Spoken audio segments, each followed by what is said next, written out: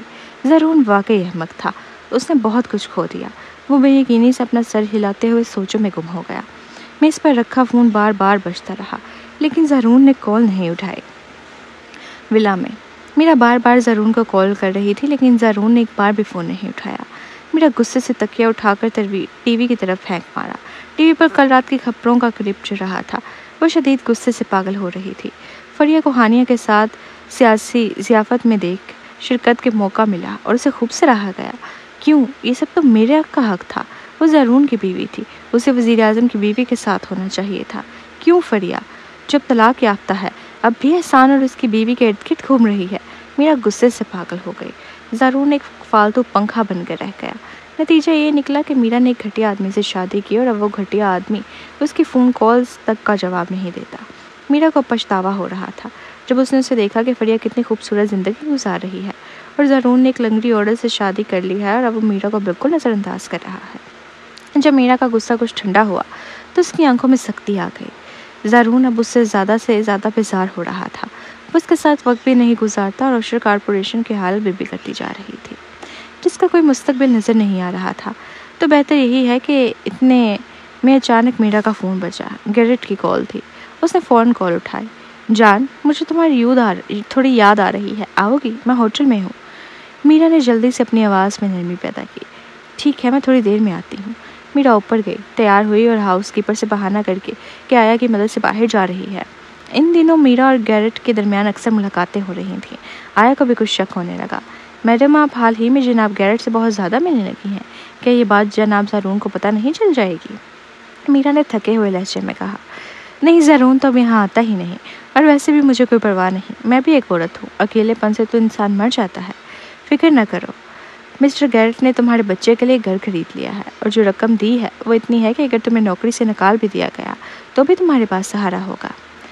یہ سن کر آیا ہانس بہن نے سکھ کا سانس لیا۔ اگر مسٹر گیرٹ کی دی ہوئی بڑی رقم نہ ہوتی تو کبھی میرا کا ساتھ نہ دیتی۔ میڈم، مجھے لگتا ہے مسٹر گیرٹ بہت امیر ہے، میرا نے قصور سے کہا۔ ظاہر ہے وہ اتنے امیر ہیں کہ اگر ساری زندگی کچھ نہ بھی کرے تب بھی ان کا پیسہ نہ ختم ہو۔ کچھ وقت کے بعد میرا کو گیرٹ کی اصلیت سمجھ آ چکی تھی۔ اگرچہ وہ خاندانی جائیداد کا وارث نہیں تھا، لیکن اس کا بڑا بھائی کاروبار سنبھال رہا تھا۔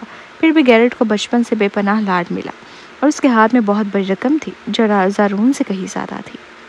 پہلے مینا چاہتی تھی کہ جو مرد اسے ملے وہ طاقتور اور دولت مند ہو، لیکن اب چونکہ اس کی ٹانگیں ٹھیک سے کام نہیں کرتی، اس نے اپنا معیار کم کر دیے تھے۔ لیکن جتنی بھی کوشش کی، گیرٹ نے کبھی اسے شادی پیشکش نہ کی۔ البتہ وہ محبت کرنے والا عاشق بننے اور اسے باہر رکھ کر رکھنے پر راضی تھا، مگر میرا محبوبہ نہیں بننا چاہتی تھی۔ اب اس کے پاس کوئی اور راستہ سوچنے کے سوا چارہ نہ تھا۔ میرا نے اپنی کلائی پر بندی گھڑی کی طرف دیکھا، جس میں ہپنوسائسس کا فنکشن موجود تھا۔ اگر وہ گیرٹ کو ہمیشہ کے لیے اپنا بنا لے تو؟ میرا کے لبوں پر ہلکی سی مکانہ مسکراہٹ ابھری۔ جب وہ ہوٹل پہنچی، دروازہ کھل چکا تھا۔ گیرٹ نے اسے اندر کھینچا اور دونوں جلد ہی بستر پر ایک ہو گئے۔ اگرچہ یہ سب گیرٹ جیسے عشق میں ڈوبے آوارہ مرد کے لیے کھیل تھا، لیکن وہ بستر پر میرا کی مہارت سے کافی خوش تھا۔ چونکہ گیرٹ بیرون ملک بڑا تھا، وہ اس معاملے میں بہت آزاد خیال تھا۔ وہ اس بات سے بالکل فرق نہیں کرتا تھا کہ ایک عورت نے کتنے مردوں کے ساتھ تعلق رکھا ہے، وہ صرف مہارت کو اہمیت دیتا تھا۔ یہ کھیل اس کے لیے بہت دلچسپ تھا، لیکن فرق یہ تھا کہ اس بار گیرٹ کے کانوں میں بار بار گھنٹی سی بجتی محسوس ہو رہی تھی۔ گیرٹ میری طرف دیکھو۔ میرا نے اس کی گردن کو سختی سے کھینچا۔ پسینے میں شرابور گیرٹ تقریباً ہوش کھو بیٹھا تھا۔ شکر ہے کہ وہ پہلے سے تیاری کر کے آیا تھا۔ اس نے چپکے سے گہری سانس لی۔ میرا واقعی چلاک ہے، لیکن چونکہ اس نے طریقے اپنانے کی کوشش کی تو گیرٹ کو بھی اعتراض نہیں۔ وہ بھی کھیلنے کے موڈ میں تھا۔ فریکوسبی کے دفتر میں فلور ٹو سیلنگ کھڑکی کے سامنے سبرین کھڑی تھی جب اسے گیرٹ کی کال موصول ہوئی۔ وہ تھوڑا چونکی۔ کیا تم ٹھیک ہو؟ گیرٹ نے طنزیہ انداز میں کہا۔ چونکہ تم نے پہلے ہی ایک ماہر سے مشورہ دلوا دیا تھا، اس لیے میں بچ گیا، ورنہ آج تو مجھے مکمل طور پر قابو میں کر لیتی۔ وہ عورت بہت چلاک ہے۔ پہلے تو روز میرے کھانے یا پانی میں کچھ ملاتی رہی، اور آج تو میرے دماغ پر بھی قابو پانے کی کوشش کر رہی تھی۔ جب میرا نے پہلی بار گیرٹ اور ٹیز کے پانی میں چپکے سے کچھ ملایا تو سبرین نے ملک وائے کے ایک سینئر ماہر نفسیات سے اس صورتحال کے بارے میں دریافت کیا۔ ڈاکٹر کے مطابق میرا نے پہلے ہی ایسی دوائی استعمال کی جس سے انسان کا ذہن الجھ جائے تاکہ ہپنوٹائز کی کامیابی کی شرح بڑھ جائے، اور اس لیے اس ہپنوٹائزم کا کامیاب ہونے کا امکان زیادہ ہوتا۔ چنانچہ وہ مسلسل گیرٹ کو منصوبہ دیتی رہی، لیکن اسے اندازہ نہیں تھا کہ میرا اتنی جلدی حرکت میں آ جائے گی۔ لگتا ہے وہ واقعی زارون سے چھٹکارا پانا چاہتی تھی۔ کیا میرا کو تم پر شک ہوا؟ نہیں، میرا کو لگا کہ وہ مجھے کامیابی سے ہپنوٹائز کر چکی ہے، لیکن اب اس کے دل میں شاید ایک ایسا بے وقوف ہوں جس کا ہاتھ تھامے رہتا ہے اور اس کے کہنے پر چلتا ہے۔ گیرٹ نے ہلکا سا کہکا لگایا۔ میرا کا مطلب ہے کہ وہ زارون سے طلاق لے گی، پھر گیرٹ اورٹیز سے کہے گی کہ وہ اسے بیرون ملک لے جائے اور جلد شادی کرے۔ یہ تو اچھا ہے، سبرین نے شوخی سے کہا۔ ینگ ماسٹر گیرٹ اور ٹیز، میں چاہتی ہوں کہ وہ دونوں طلاق نہ لیں۔ زارون کو پتہ چلنا چاہیے کہ اس کی بیوی نے اس کے ساتھ بے وفائی کی ہے۔ تمہیں تو کوئی مسئلہ نہیں؟ مجھے فرق نہیں پڑتا، ویسے بھی میں آسٹریلیا سے نہیں ہوں، لیکن کوسٹنر فیملی کو ہماری فیملی کو کچھ دینا ہوگا۔ پھر تو کوئی مسئلہ ہی نہیں۔ مبین نے تم سے وعدہ کیا تھا۔ فون بند ہونے کے بعد سبرین نے اپنی گرل فرینڈز کے گروپ میں میسج بھیجا۔ مچھلی جال میں آ چکی ہے، اب جال بند کرنے کا وقت ہے۔ 10 سیکنڈ بعد الیزا نے گھبرائی ہوئی آواز میں کال کی۔ جو تم کہہ رہی ہو کیا وہ سچ ہے؟ کیا میں ایسے معاملے پر مذاق کروں گی؟ ہمیں اب کچھ کرنے کی ضرورت نہیں، سبرین نے مسکراتے ہوئے کہا۔ فون پر کچھ دیر خاموش رہی، پھر الیزا نے دبی دبی آواز میں کہا، سبی شکریہ، میں رانیہ کی طرف سے تم دونوں کا شکریہ ادا کرتی ہوں۔ شکریہ کہنے کی ضرورت نہیں، ہم سب دوست ہیں اور مجھے بھی میرا سے نفرت ہے، سبرین نے نرم لہجے میں کہا۔ میں سمجھتی ہوں اگر رانیہ زندہ ہوتی تو تم دونوں جیسے دوست پا کر بہت خوش ہوتی، الیزا نے گہرے انداز میں کہا۔ سبرین ایک لمحے کو چونکی، پھر آہستہ سے کہا، یہ سب ختم ہونے کے بعد وہ اٹھی اور کافی بنانے لگی۔ تقریباً اس وقت فریا باہر سے جلدی میں آئی۔ میرا اتنی تیزی سے جال میں کیسے پھنس گئی؟ وہ کام کے دوران پھر سے نکل گئی تھی، سبرین نے مذاق میں کہا۔ تمہاری تنخواہ کاٹ لوں گی؟ کاٹ لو، ویسے بھی میرے پاس پیسے ہیں، فریا نے غرور سے منہ بنایا۔ اچھا ٹھیک ہے، اب مجھے پتا ہے تمہیں پیسے کی کمی نہیں، سبرین نے آفس چیئر پر بیٹھتے ہوئے کہا۔ مجھے شک ہے کہ حال ہی میں تمہارے اسٹیٹ بینکویٹ میں ہائی پروفائل شرکت نے زارون اور میرا کو جھنجھوڑا ہے اور میرا نے جلد طلاق لینے کا فیصلہ کیا ہے۔ فریا کچھ دیر کے لیے حیرت سے چپ رہی، پھر ہونٹ موڑ کر بولی، تو مجھے زیادہ اہمیت دے رہی ہو؟ واقعی؟ سبرین نے 2 رپورٹ فائلیں آگے رکھی۔ یہ اوشر کارپوریشن کے پرسنل ڈپارٹمنٹ کو آج مارکیٹنگ ڈپارٹمنٹ سے موصول ہوئی اپلیکیشن رپورٹس ہیں۔ سابقہ سپروائزرز نے نوکری کے لیے اپلائی کیا۔ کہا جا رہا ہے کہ اس نے اور کچھ ملازمین نے تمہارا ہاٹ سرچ دیکھنے کے بعد زارون کے خلاف کچھ باتیں کی تھیں۔ زارون نے سب کے سامنے انہیں جھاڑ دیا اور کہا کہ وہ ردی ہیں اور ان سب سے کہا کہ نکل جاؤ۔ فریا حیران رہ گئی۔ اگرچہ کہا جاتا ہے کہ ملازمین کو واقعی دفتر کے اوقات میں باس کی برائی نہیں کرنی چاہیے، لیکن سپروائزر کے عہدے تک پہنچنے کے لیے یا تو کافی عرصے سے کمپنی میں کام کیا گیا ہوتا ہے یا وہ کمپنی کے قیام سے ہی شامل ہوتا ہے۔ زارون نے عوامی طور پر سب کے سامنے کہہ دیا کہ وہ نکل جائے۔ یہ تو حد سے زیادہ بے احتیاطی ہے۔ کیا وہ ہمیشہ سے ہی بے احتیاط نہیں ہے؟ سبرین نے سچ کہہ دیا۔ ہاں، وہ اپنی ذاتی زندگی میں بھی غیر متوازن ہے، لیکن کام کے معاملے میں ایسا رویہ نہیں ہونا چاہیے۔ وہ باس ہے، ملازمین سے عوامی طور پر جھگڑا عزت کے خلاف ہے۔ اگر میں ہوتی تو کام کے دوران بات چیت کرنے پر کمپنی اصولوں کے مطابق کارروائی کرتی۔